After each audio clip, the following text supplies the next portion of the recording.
علیکم ویورز، تھمبنیل دیکھ کے آپ کو آج کی ویڈیو کا اندازہ ہو گیا ہوگا کہ کس موضوع پر ہے، تو وقت ضائع کیے بغیر چلتے ہیں ہم ویڈیو کی جانب۔ تو آپ نے چینل کو سبسکرائب، بیل آئیکن پریس کر دینی ہے اور اس ویڈیو کو آپ نے زیادہ سے زیادہ شیئر کرنا ہے گروپوں میں اور اپنے دوستوں کو، تو اللہ پاک عمل کی توفیق دے۔ تو چلتے ہیں ہم ویڈیو کی جانب۔ وعلى آله وأصحابه وأولياء أمته أجمعين سيد العالمين خاتم النبيين أكرم الأولين والآخرين صلی اللہ تعالی علیہ وآلہ وسلم نے ارشاد فرمایا زینوا مجالسکم بالصلاۃ علیہ، اپنی محفلوں کو ہماری ذات پاک پر درود شریف پڑھ کے آراستہ کرو۔ السلام علیکم یا سیدی یا رسول اللہ و صحابہ یا سیدی یا حبیب اللہ۔ اصل میں ازدحام ایسا رہتا ہے کہ کبھی غور سے اشتہارات دیکھنے کا اتفاق بھی کم ہوتا ہے۔ ہمارے فاضل مکرم نے ابھی جو عنوان غالباً محفل کا بتایا تاجدار ختم نبوت، تو پھر یہ ہے کہ اگر یہی عنوان ہے تو پھر اسی عنوان پر کچھ باتیں کچھ سبق یاد کریں۔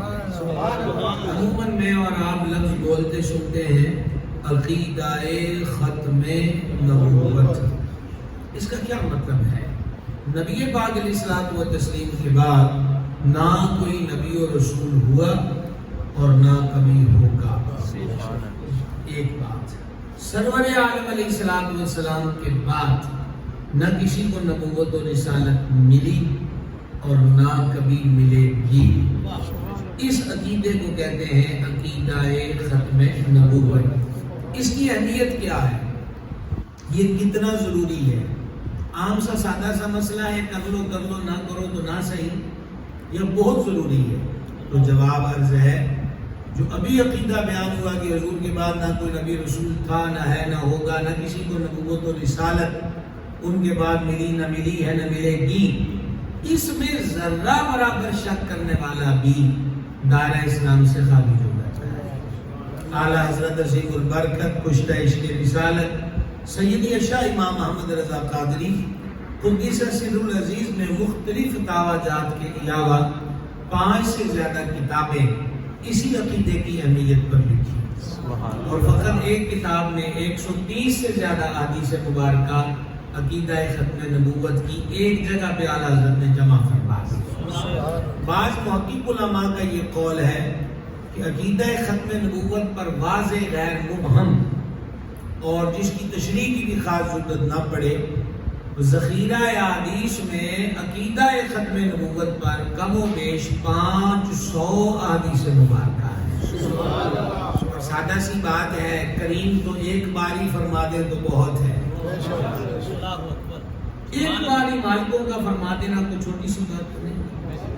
تھوڑا عقلی طور پہ سمجھیے ہم سب کہ اس پر ہمارے علماء جھال میں کیوں آ جاتے ہیں، ان کا خون کیوں کھولنے لگ جاتا ہے، ان کے لہجوں میں تلخی کیوں آ جاتی ہے جب عقیدہ ختم نبوت کی بات ہوتی ہے۔ بے خودی بے سبب نہیں غالب، کچھ تو ہے جس کی پردہ داری ہے۔ سادہ سا سوال، نبوت اور رسالت کون دیتا ہے؟ اور آسان کر لیں، نبی اور رسول کون بناتا ہے؟ کیا جواب دیں گے آپ؟ اللہ۔ آپ کا بھی لمبا سفر کر کے آئے ہیں، تھکے ہوئے بھی ہیں، تو میں زیادہ آپ کو تنگ بھی نہیں کرنا چاہتا، تو جتنوں نے جواب دے دیا اتنا ہی بڑا، آپ کا سفر ہی بڑا لمبا ہے، آپ کی مہربانی ہے جو 1-2 نے جواب دے دیا۔ اکبر الہ آبادی نے کہا تھا کہ رقیبوں نے رپٹ درج کروائی جا کے تھانے میں کہ اکبر خدا کا نام لیتا ہے اس زمانے میں۔ سبحان اللہ۔ تو آپ تو رپٹ زدہ لوگ ہیں کہ آپ نے اللہ ہی بڑی سوچ سمجھ کر کہا ہے۔ اللہ۔ دوبارہ سوال پوچھ لیتے بھائی صاحب، نبوت و رسالت کا مقام و منصب کون دیتا ہے؟ اللہ۔ نبی اور رسول کون بناتا ہے؟ اللہ۔ نبوت اور رسالت کا منصب دینے والے، نبی اور رسول بنانے والے نے قرآن پاک میں واضح طور پر فرمایا وَخَاتَمَ النَّبِيِّينَ۔ سادہ آسان مفہومی معنی بیان کر رہا ہوں کہ اللہ تعالیٰ اپنے حبیب کی صفت وصف بیان کر رہا ہے کہ میرا حبیب آخری نبی ہے۔ میرا حبیب آخری نبی ہے۔ جس نے نبی بنانا ہے وہ فرماتا ہے یہ آخری ہے، جس نے رسول بنانا ہے وہ فرماتا ہے یہ آخری ہے۔ چونکہ چنانچہ اگرچہ مگرچہ کی کوئی گنجائش ہی نہیں باقی، کیونکہ نبوت و رسالت عطا کرنے والا واضح فرما چکا اور غیر مبہم ہے۔ ایسا بھی نہیں ہے کہ اس میں کوئی وہاں وہ یہ مطلب ہے وہ مطلب ہے، نہیں۔ وَخَاتَمَ النَّبِيِّينَ کا یہی معنی ہے کہ حضور آخری نبی ہیں۔ سمجھ میں آ گئی؟ دوسری بات، الحمدللہ ہم مسلمان ہیں، ہم نے کلمہ پڑھا سرور عالم علیہ السلام کا، لا الہ الا اللہ محمد رسول اللہ صلی اللہ علیہ وسلم۔ اللہ کریم کے سوا کوئی معبود کے عبادت کے لائق نہیں، کوئی معبود حقیقی نہیں، اور حضور سرور عالم علیہ السلام اللہ کے رسول ہیں۔ ہم حضور کی غلامی کے حلقے میں آ گئے، امت اجابت میں آ گئے، ماننے والوں کے کھاتے میں آ گئے۔ اب ہم یہی مقدمات جانے جانا کے دربار میں پیش کرتے ہیں کہ میرے قریب کبھی یہ مرزا غلام قادیانی اٹھ کے دعویٰ کرتا ہے اور کبھی کوئی دعویٰ کرتا ہے ہم آپ کے غلام ہیں، آپ کے امتی ہیں، آپ کا کلمہ پڑھا ہے، تو مہربانی کیجئے دستگیری فرمائیے۔ وہ اعلیٰ حضرت نے بارگاہ میں یوں عرض کی تھی، سرور دی لیجئے اپنے ناتوانوں کی خبر، سرور دی لیجئے اپنے ناتوانوں کی خبر، نفس و شیطان سیدہ کب تک دباتے جائیں گے۔ تو ہم نے جب فریاد کی ہے تو بارگاہ سے ہمیں جواب عطا ہوا۔ کثیر علماء حدیث نے اس حدیث پاک کو نقل کیا اور یہ فرمان مختلف کلمات کے ساتھ مختلف موقعوں پر میرے آقا نے بیان کیا۔ اب آپ بھی اسے دھیان سے سن لیں۔ جانے جانا علیہ السلام نے فرمایا انا خاتم النبیین، میں آخری نبی ہوں۔ میں اتنا کافی ہے، اتنا کافی ہے۔ ایک مسلمان کے لیے اسے آگے اور بڑھنے کی ضرورت ہی نہیں۔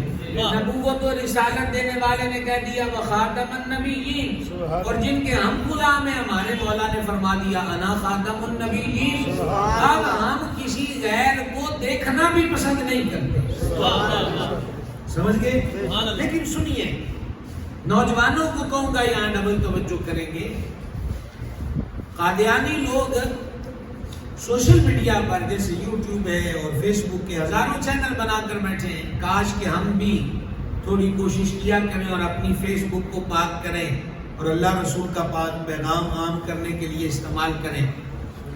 وہ ہمارے بچوں کو الجھاتے ڈکشنری کی طرف لے جا کر، ڈکشنری جسے کہتے ہیں لغت۔ جیسے ہم اردو والے ہیں تو ہمارے اردو والوں کے لیے بڑی مشہور سی لغت کی کتاب ہے فیروز اللغات، کالج یونیورسٹیوں میں وہ پاکٹ سائز میں بھی چلتی ہے۔ وہ کہتے ہیں کہ خاتم اوپر زبر ہو تو یہ معنی ہوتا ہے اور نیچے زیر ہو تو یہ معنی ہوتا ہے، یوں ہوتا ہے اور وہ ہوتا ہے۔ میں صدقے قربان کریم کی کریمی پر کہ حضور نے ہمیں ڈکشنریوں کا محتاج بھی نہیں رہنے دیا۔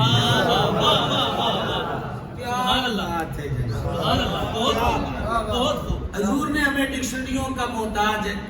مجد والے نے کیا لکھا ہے، تاج العروس والے نے کیا لکھا ہے اور فلاں نے کیا لکھا ہے، ضرورت ہی نہیں ہے۔ اعلیٰ حضرت مدینہ شریف پہنچ گئے نا تو پہنچ کے کہتے ہیں ہم سے فقیر بھی اب پھیری کو اٹھتے ہوں گے، اب تو غنی کے در پہ بستر لگا دیے، حضور کی چوکھٹ پہ پہنچ گئے، اب کسی اور کو دیکھنے کی ضرورت نہ رہی۔ سرکار کی نگاہ انور دیکھ رہی تھی.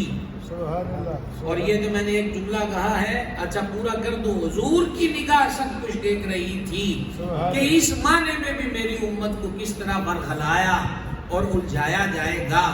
یہ میں نے ایک صدر میں دعویٰ کر دیا, اور میں اس دعوے کی دلیل دوں, پھر اگلی بات آپ سے کروں.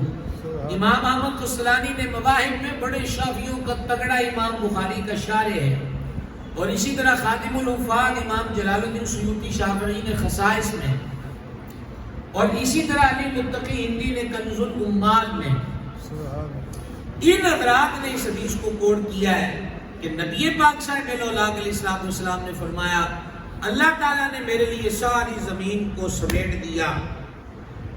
اللہ کی قسم جو کچھ ہو رہا ہے مکہ اور مدینہ میں نہیں, کل کائنات میں, اللہ کی قسم جو کچھ ساری دنیا میں ہو رہا ہے, اور اگلا جملہ, اور جو قیامت تک ہوگا. جو ہو رہا ہے حال, جو ہوگا مستقبل, جو ہو رہا ہے, جو قیامت تک ہوگا, میں سب کو یوں دیکھ رہا ہوں جیسے اپنے اس مبارک ہاتھ کی ہتھیلی کو دیکھ رہا ہوں. نعرہ تکبیر, اللہ نعرہ رسالت, یا رسول اللہ, تاجدار ختم نبوت, زندہ باد, زندہ باد, تاجدار ختم نبوت. بولے یہ مواہب دنیا ہے, یہ خصائص کبریٰ ہے, اور یہ کنز الامال ہے. ہاں تو ہم نے کہا بھائی صاحب صحیح مسلم پڑھ لیجئے, اسی مضمون کی حدیث سیدنا عمر ابن اخطب رضی اللہ تعالیٰ عنہ سے مروی ہے کہ رب العزت کے حبیب اقدس نے فرمایا اللہ تعالیٰ نے میرے لیے مشرق و مغرب کو سمیٹ دیا, اللہ نے میرے لیے روئے زمین کو سمیٹ دیا, بس میں نے اس کے مشرقوں کو بھی دیکھ لیا اور اس کے مغربوں کو بھی دیکھ لیا. کوئی چیز ڈنڈی چپی نہیں ہے. اچھا حضور کی نبوت عالمگیر ہے, یہ دور بھی میرے سرکار کا دور ہے. پہلے رسل و انبیاء تشریف لائے تو ان کے ادوار میں جو جو چیز جوبن پر تھی اللہ نے اس سے بڑھ کر ان کو معجزے اور شانیں دے کر بھیجا. سرکار سلیمان علیہ السلام کے دور میں جادو سر چڑھ کے بولتا تھا, رب تعالیٰ نے ہر چیز ان کے قبضے میں دے دی. حضرت عیسیٰ علیہ السلام کے دور میں طب عروج پر تھی, بڑے بڑے امراض کے علاج اس دور میں حکیموں نے دریافت کیے, نسخے مرتب کیے اور مریضوں کے علاج کیے, مگر مادرزاد اندھا اور کوڑ زدہ اور مردہ ان تینوں کا علاج ان کے پاس نہیں تھا. رب نے اپنے نبی پاک کو بھیجا, کہا دے آؤ ہم ٹھیک کرتے ہیں, کوڑیو تم بھی آؤ ہم ٹھیک کرتے ہیں, اور میں مردوں کو بھی اللہ کے حکم سے زندہ فرماتا ہوں. اب یہ دور 2024 بھی میرے حضور کا دور ہے, جدید ٹیکنالوجی کا دور ہے. ابھی یہ بھائیوں نے موبائل سیدھے کیے ہوئے ہیں, اگر یہ لائیو چلا رہے ہیں اور اپنی آئی ڈی سے چلا رہے ہیں تو پاکستان کے کسی بھی شہر میں ان کا وہ فیس بک کا دوست یا بیرون ممالک میں بیٹھا ہوا ان کا دوست بغیر کسی تعطل اور فرق اور وقفے کے مجھے لائیو دیکھ اور سن رہا ہے. ایک محض پلاسٹک, سلور, تانبا اس کی بنی ہوئی ڈبی میں لائیو بغیر کسی دقت کے بس آن کیا اور وہ دیکھ اور سن رہا ہے. ان ڈبیوں نے ہمیں سمجھا دیا کہ تمہیں کتابیں سمجھ میں نہیں آئیں تو ڈبیوں کو دیکھ کے سمجھ جاؤ کہ جو کیمرے کی آنکھ ہزاروں میل دور کا منظر تمہیں یکدم فوراً دکھا سکتی ہے, اس نگاہ کا کیا کہنا ہے جس نے رب کا جلوہ دیکھا. رؤیت باری تعالیٰ سے مشرف ہوئے ہوں, اور معراج منامی والی حدیث جو ترمذی میں اس میں فرمایا رأیت ربی عز و جل فی احسن صورہ, میں نے اپنے رب کو بڑی حسین صورت میں دیکھا ہے. اور میرا امام مقتدی مکاندہ ہے, امام کہتے ہیں اور کوئی غیب تم سے کیا نہاں ہو بھلا. پنجابی میں اس کا ترجمہ یہ ہے کہ حضور اور پیچھے غیب رہ کیڑا گیا ہے جڑا تہاڈے تو لکیا رہ جائے. احمد رضا کیا کہنا چاہتے ہو؟ کہا جب نہ خدا ہی چھپا تم پہ کروڑوں درود. غیب الغیب تو رب کی ذات ہے, رب اپنے حبیب سے بولنے میں نہیں رہا, پردے میں نہیں رہا, تو پیچھے چھپانے والی اہم چیز کون سی ہے جو حضور سے چھپا لی جائے؟ سبحان اللہ